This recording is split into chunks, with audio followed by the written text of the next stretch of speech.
Welcome to this explainer. Today we're doing a rapid-fire, highly visual, scientific teardown of what is easily the most controversial machine to ever roll out of Maranello.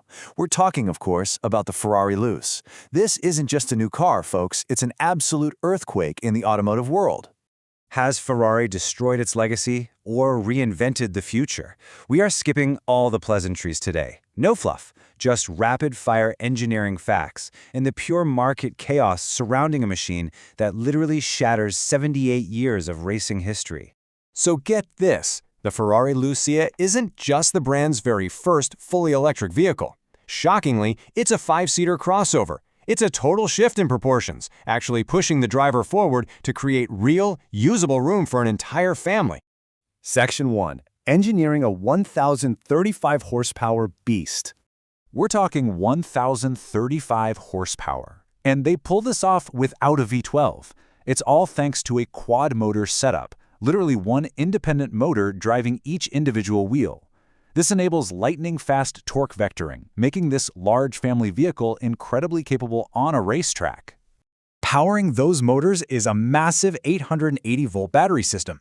Because, an EV still demands efficiency, this high-voltage power plant delivers over 300 miles of maximum range, or about 500 kilometers. So what does all that high-voltage engineering actually get you off the line? Well, that aggressive electrical package catapults the Luce from 0 to 100 kilometers an hour in a neck-snapping 2.5 seconds. You pull the cold metal launch control switch in the cabin, and you are absolutely flying toward a max speed of 310 kilometers per hour. But the architecture itself is what's truly revolutionary here. This is a structural battery. It's not just a heavy pack shoved into a trunk, it's physically molded directly into the chassis. By making the battery a stress-bearing part of the frame, it drastically increases rigidity and lowers the center of gravity to maintain that grounded, track-ready handling. And you actually control all this explosive output via a steering wheel magneto switch. You can instantly shift from range mode, running at a highly efficient 320 kilowatts for daily driving, up to tour mode at 460 kilowatts, and finally into performance mode, unleashing the full, tire-shredding 725 kilowatts. Section 2. The Jony Ive design. To package this radically different EV architecture, Ferrari teamed up with the design firm Love From, led by former Apple iPhone designer Jony Ive, to completely rethink aerodynamics. They built in active cooling gills hidden right in the front fascia and created a massive air gap that forces air over a continuous glass canopy. They even controversially moved the windshield wipers to the extreme outer edges to totally eliminate cowl drag, pushing the cabin and rear wheels way back for maximum interior space. Section 3. Real mechanical sound tech. But here's the massive scientific problem. How exactly do you replace the visceral thrill of a screaming V12 engine? Well, Ferrari flat-out rejected pumping in fake synthesized speaker noise. Instead, they engineered a brilliant system where precision accelerometers on the rear axle actually capture the real-time mechanical vibrations of the drivetrain. The system then filters and amplifies those live frequencies right into the cabin, functioning almost exactly like an electric guitar pickup. How cool is that? Section 4. Inside the 5-seater caravan.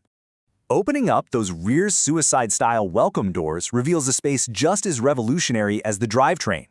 Rebelliously pushing back against the giant, featureless touchscreens taking over modern EVs, the Luce is deeply, surprisingly tactile. You get authentic, cold metal climate switches, Corning Gorilla Glass surfaces, and a real, illuminated aluminum tachometer needle that literally pokes directly through a cutout in the digital display. Plus, you've got highly spacious, flat-floor seating for 3 passengers in the back row. When you put the data side by side, it is incredibly clear that this represents a total paradigm shift. On one hand, you have Maranello's historic DNA, roaring V12 engines, tight 2-seaters, and pure analog purism. On the other hand, the Lucia, an 880-volt, silent, highly aerodynamic, 5-seat high-tech crossover. It is a complete and utter departure from 7 decades of history. Section 5. The Maranello Purist Backlash. And let me tell you, that massive shift sparked an absolute firestorm. The financial reaction was immediate and honestly, pretty brutal.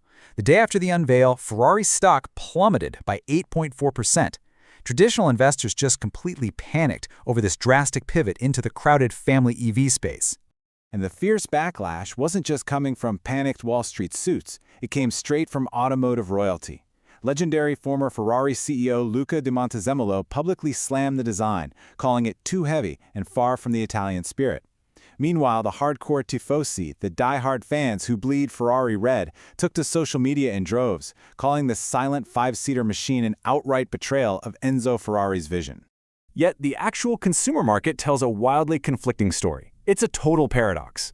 Despite all the purist outrage over the loss of the V12 and the initial stock dip, the very first 88 launch units allocated to the Chinese market sold out in literally a matter of seconds.